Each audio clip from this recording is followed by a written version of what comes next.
happening, YouTube? Andrew here with Table Talk, and today I am ranking every single Marvel board game that has ever existed.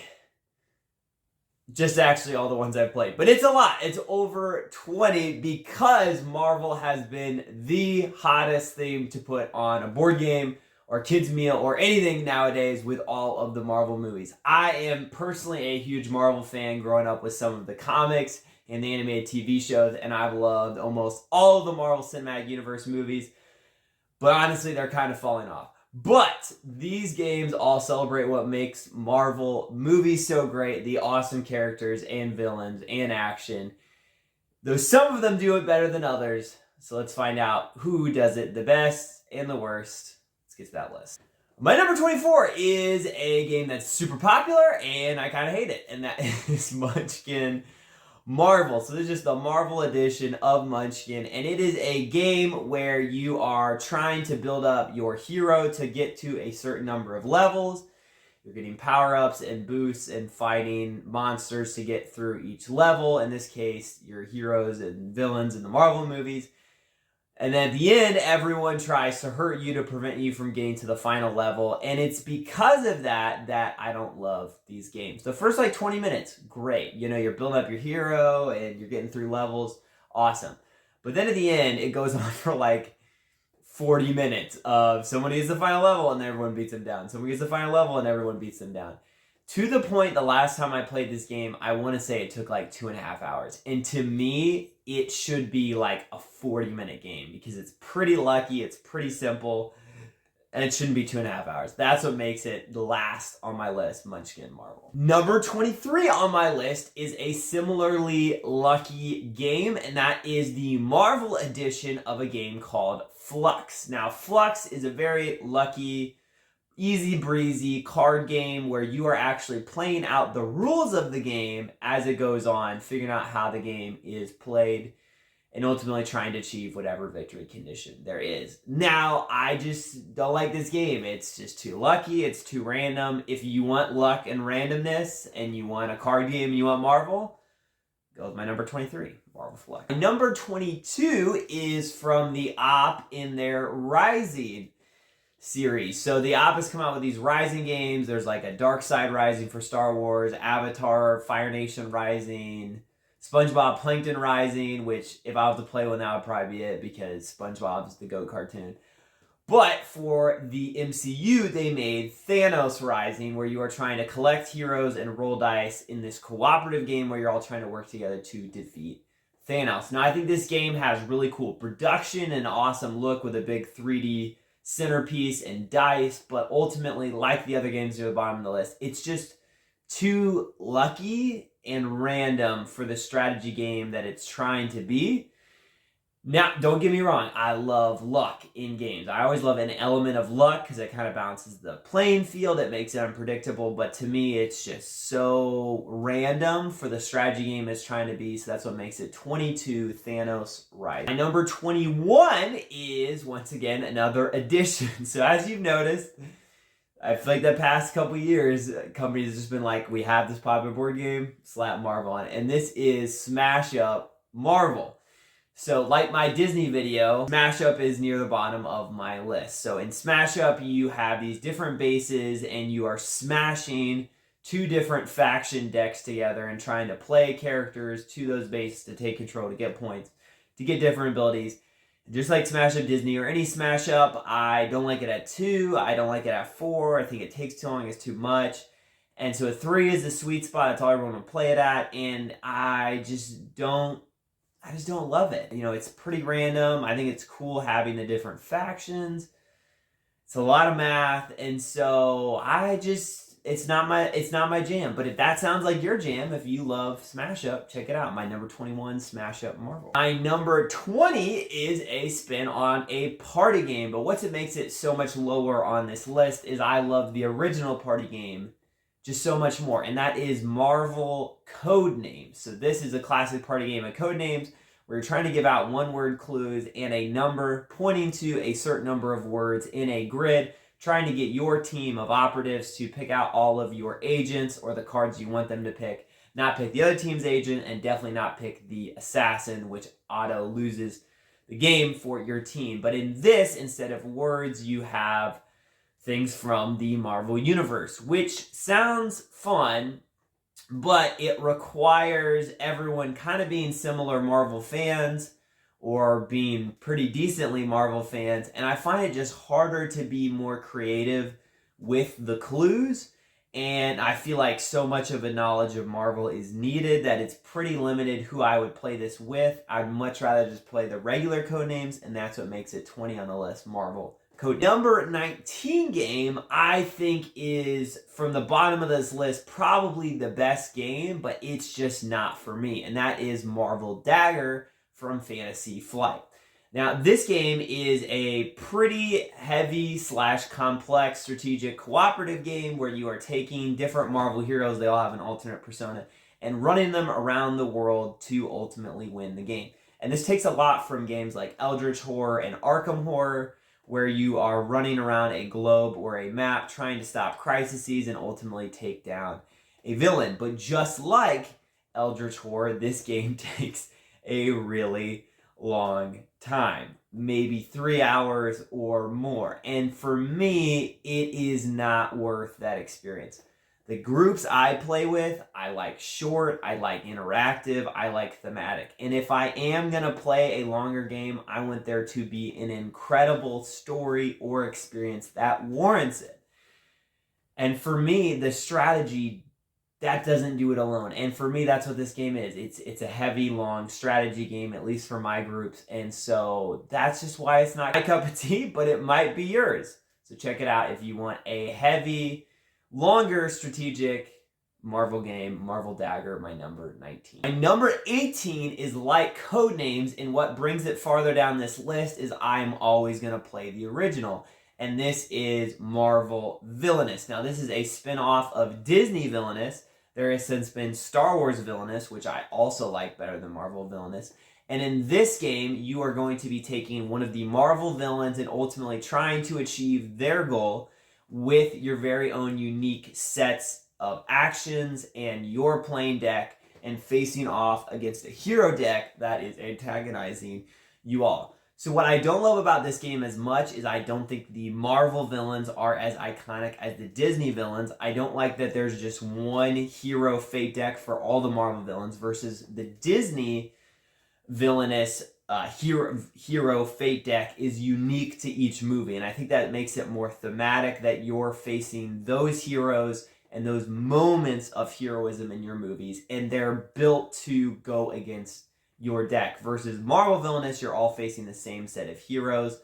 And I just feel like there's not as many iconic Marvel villains. I don't think it's as fun to get into that theme. And I think Star Wars Villainous improved on the system, and I think Marvel Villainous made it worse, making Marvel Villainous my number 18. Number 17 is like Marvel Dagger, not my cup of tea, but I like it better than Marvel Dagger, and that is Marvel HeroClix. So this takes the HeroClix system of having these unique characters with these bases on the bottom that give you different stats, and they look really cool, and you can collect them all. But for me, that's the part I don't like. I don't have anybody to play this with because someone else would also be into HeroClix, and there's so much collectability around it and so many rules from so many generations of HeroClix that it just seems like a game that you should kind of just really be into that game. And for me, I like variety. I tried it. It was decent, but I just wouldn't want to invest that much time in it, and that's what makes it number 17, Marvel Hero. My number 16 is also a collectible game, and that is Marvel Dice Masters. Now, in this game, you collect packages of cards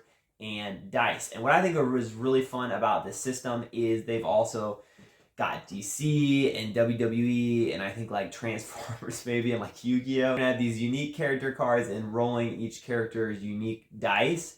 And for me, I think it's a breezy and fun system, but very collectible, very much like I think someone would just want to be into this game. And so once again, those kind of games are not for me, and that's what makes it number 16, Marvel Dice Masters. My number 15 game is a throwback to my childhood, and this is Marvel Tactics. Now, Tactics is kind of just the simpler version of HeroClix. Now, this line of games has long since been discontinued, like I think in like 2007. But I grew up playing it, and from my memories, I loved it. But probably if I played it now, it would not be as good.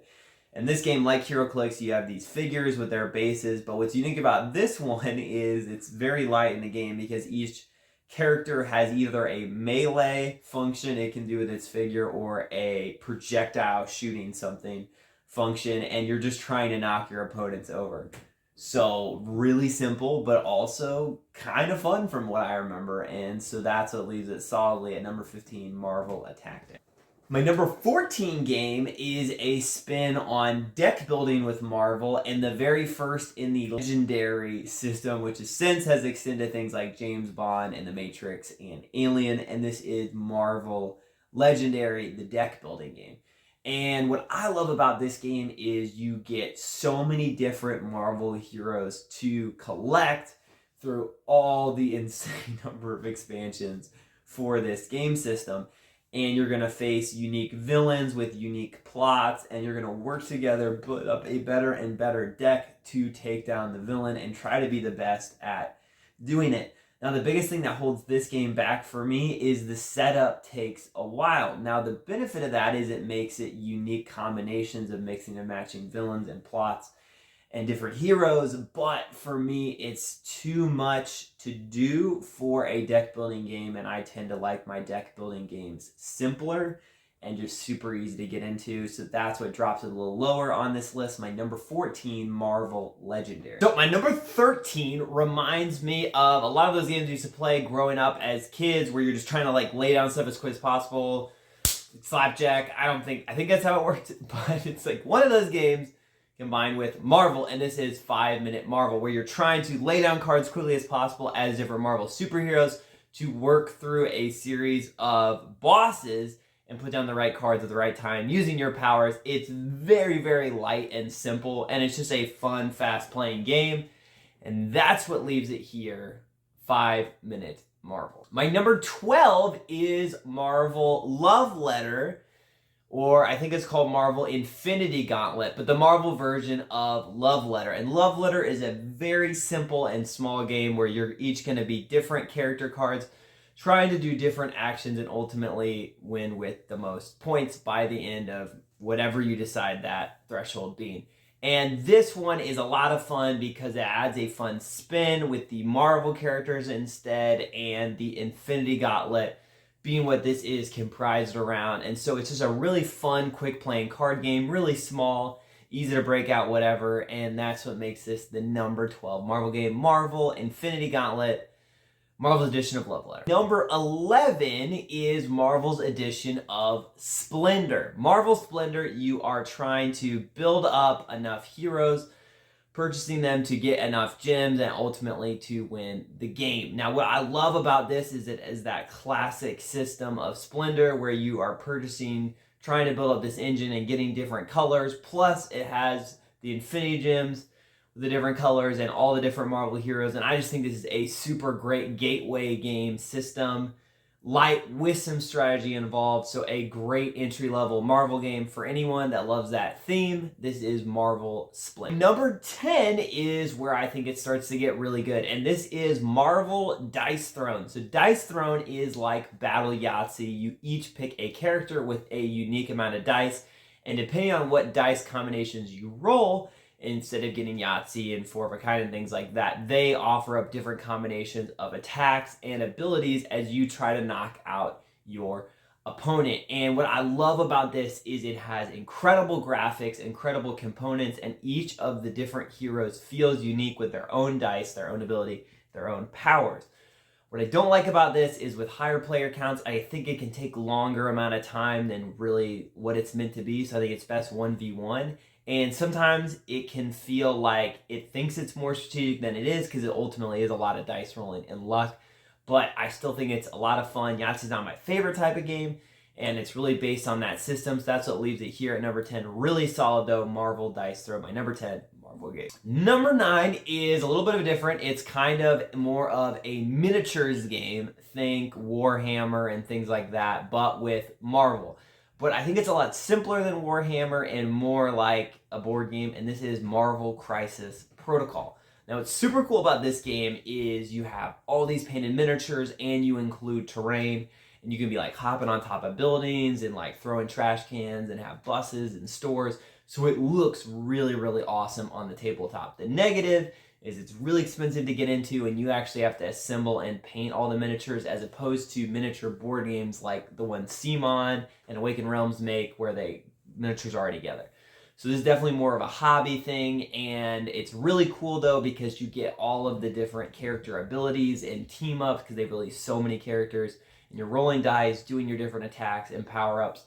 And so I like it a lot. It's just really involved, and so that's the only thing that drops it, and it's a big investment. But if you're like me and you just have friends you know that have it, it can be a lot of fun. That's my number 9, Marvel Crisis Protocol. My number 8 is Marvel's spin on the social deduction genre, and this is called Hail Hydra. So in this game, you are trying to be different heroes working together on heroic missions, but some of you guys could be working for evil. And so you're trying to figure out who that is while accomplishing the overall mission of the good guys.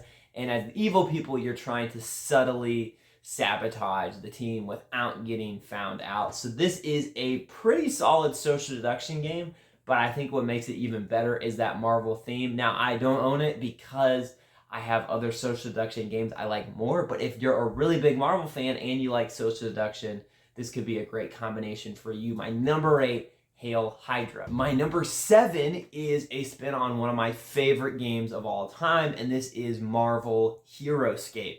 Now, this game is out of print. It hasn't been available for a long time, so the best place you'd find is like eBay or something. But Heroscape is this really awesome game where there is this 3D terrain that you can build and stack and mix and match, and these painted heroes from across time and space. But this edition was all Marvel heroes and villains, so you get their unique cards with their unique powers. It's a lot of dice rolling for attack and defense, but there is still a lot of strategy with how you move and what attacks and skills you use. And the Marvel characters, as it would make sense in this game, are super overpowered. So I think they're best played against each other. And this game is just, it looks awesome. A lot like Crisis Protocol. It's that 3D terrain and all the different characters. But sadly, it was just this one pack of heroes and villains, and this game is very out of print. So that's what lands it further down the list on my number 7 Marvel Heroscape. My number 6 is a really, really fun intro-level skirmish game, the Funko Verse strategy game, and they have come out with a lot of Marvel sets. Now, this takes those Funko Pops that some people have way too many of, and if you go in like a FYE or a Spencer's or stores like that, there's like a million of them, and takes those Pops and puts them in a battle game where the Funko Pops from different genres and franchises are battling each other, and it really streamlines the simple system, makes it really simple, and has this fun cooldown track where certain abilities or attacks you use, there's a cooldown until you get to use it again, think of like a video game. And so this is just a great intro level skirmish game, and so it has a lot of the Marvel heroes like Iron Man, Black Widow, Thanos, so check it out. That sounds like something you'd be interested in. My number 6, Marvel Funko Verse. My number 5 is another skirmish game, but I think is even better than Funko Verse, though it is a little more complex, and this is Marvel Unmatched. Now, Unmatched is a whole wide skirmish system with people from time and history. Once again, something I really like is games where you can battle with people from all over, play different franchises. And this has a lot of Marvel sets where you can play as Squirrel Girl, Spider-Man, Doctor Strange, She-Hulk, Black Panther, Winter Soldier, Black Widow, and all of these different characters. And each of them plays differently with their own unique deck, controlling their movement and attacks as you battle 1v1 or 2v2 across all different maps from the Marvel Universe. I think this game is super streamlined, but still has a lot of strategy, and every character plays unique as you try to beat the other character and knock them out. And that is what makes this, in my opinion, the best Marvel skirmish game, and my number 5, Marvel Unmatched. My number 4 is a very different type of game for Marvel, and that is Marvel Remix. Now, this is a spin on the popular game Fantasy Realms, where the ultimate goal is to end up with a hand of cards by drawing and discarding, and a combination of cards that gives you the most points. So all of the different cards, heroes, villains, and different things from the Marvel Universe are all going to give you points based on other cards that you have in your hand or don't have. And so you're going to be trying to get the best combination that ultimately builds you the most points. So it's a very simple system, but there's so many unique and strategic decisions within that game, and it's cool seeing all the different Marvel heroes and villains represented. This is a great, easy breezy strategic game, and making it my number 4, that is Marvel Remix. Number 3 is probably the best ranked board gamer's choice of Marvel board game, and that is Marvel Champions. And in this game, you are going to be collecting different heroes packs with their own unique decks of cards and facing off against different scenarios and villains that you can also pick up packs for. So it's a lot like a collectible or trading card game, think Magic the Gathering or Pokemon, but in this, you always know the cards you're getting. So you can pick up all your favorite cards. And what I love is this is a more strategic and complex game, but because of that, it makes every hero feel so much that hero. I think more than almost any other game, this makes you feel like you're playing that Marvel hero. Now, that adds a little more strategy with this game. It is pretty strategic. I think it plays best at solo or 2-player, so it can go a little longer at higher player counts. But it gives you that such unique feel of being that hero and ultimately taking down whatever scenario or villain you face, which makes it my number 3 Marvel game, that is Marvel Champion. My number 2 favorite Marvel game of all time is sitting right behind me, and that is Marvel Zombies. Now, what I love about the Zombicide system, where originally you were zombie survivors, now you're Marvel heroes fighting off hordes of zombies, is it's pretty simple, but it leads to such epic stories as you're just facing hordes and hordes of zombies, and your characters get more and more powered up throughout the game, which makes more zombies comes out, which makes you more powered up. So at the end, there's just so many zombies, but you're so powerful. And what I love is Marvel Zombies introduced that world to the Marvel heroes, where I like to think of this as like the ultimate Marvel game, because there's so many different maps and villains and heroes that you can play as. I personally like playing just as the normal heroes versus villains, but you can also play as the zombie heroes eating all of the living superheroes. So you can play either way, 2 different core sets for that, whichever experience you like more. But this leads to just incredible story moments, and there's so many different heroes out there to collect. Almost all your favorites, almost all your favorite locations, with all of these engaging scenarios that bring out just incredible stories, making this my number 2 favorite Marvel game, Marvel Zombies. As always, I want to thank you guys so much for watching. Never expect anyone to watch my videos, and when they do, it blows my mind. So please comment. I love chatting. That's why I started this channel, was to talk to people about board games. And I know other people are out there with more resources and more editing and more time, and that's cool, but I just want to talk to people about board games. Also, check me out on OFPG Voices, where we're trying to spread more diversity in the hobby, and it is a great group of content creators making stuff over there. Let's get to number 1. My number 1 favorite Marvel game of all time is one of my top 3 favorite games of all time, and that is Marvel United. And what makes this game so great? It is such a simple, cooperative game, but yet gives you a lot of strategy and depth, more than you expect, but it makes the decisions simple and easy, making it have a super short playtime. So you can play this game in like 30 to 40 minutes, but you can mix and match so many different heroes that you play as. All of them have a unique deck. You can play at unique locations with unique power-ups, against unique villains with unique scenarios. But it's so simple. So you get all of this depth and variety, but with a super short playtime and very simple rules. But it leads to so many different experiences, and a game that you can play that's strategic. But you can play it so many different times and try so many different combinations, because it's such a short playtime and such a simple setup and teach. And that's why I'm never going to get sick of this game. I'm going to keep playing all the different heroes, and being able to introduce it to almost anyone that loves Marvel makes this my number 1 Marvel game, Marvel United. If I missed a Marvel game, you disagree, let me know in the comments below. And with all that being said, I'm going to catch you guys on the flip side.